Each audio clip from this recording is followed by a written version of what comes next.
After one of the most polarizing and drawn-out presidential elections in U.S. history, the race was called for Democrat Joe Biden on Saturday, despite pending lawsuits from Republican incumbent Donald Trump.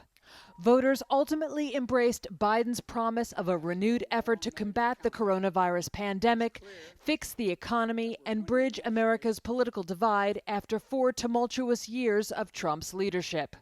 At 77, Biden became the oldest person ever to be elected to the nation's highest office and won the most votes ever cast for a president.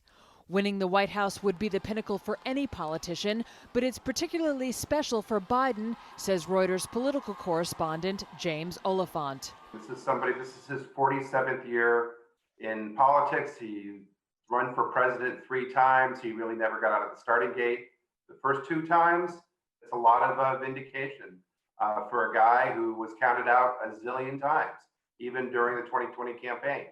Biden's victory was driven by strong support from groups including women, African Americans, white voters with college degrees, and city dwellers, and he was comfortably ahead of Trump in the nationwide popular vote. Biden, who spent more than 30 years in the U.S. Senate and served as vice president under Trump's predecessor Barack Obama, will now look for ways to bring people together as he inherits a nation in turmoil. Well, it sounds simple, but the first thing he will do is not be Donald Trump. And in that, I'm not being fanciful. I mean, he's not going to be tweeting every day. He's not going to be trying to attract attention. He's going to be very low key. When he makes pronouncements, they're going to be measured.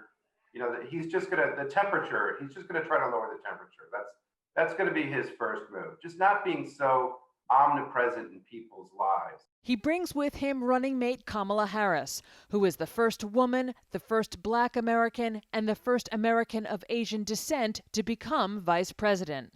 A lot of people are going to feel a great deal of pride when she's sworn into office, and she's going to, she's going to reflect what a lot of America looks like. And so, if you're looking at the fact that a 77-year-old white guy got elected president and think that the country is maybe moving backwards after we just had Donald Trump, well, a Vice President Harris does a lot to dispel that notion.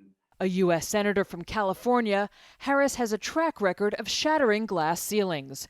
She served as San Francisco's first female district attorney and was California's first woman of color to be elected attorney general. Biden has said his first priority as president will be developing a plan to contain and recover from the pandemic, which has killed more than 230,000 people in the U.S. and cost millions more their jobs.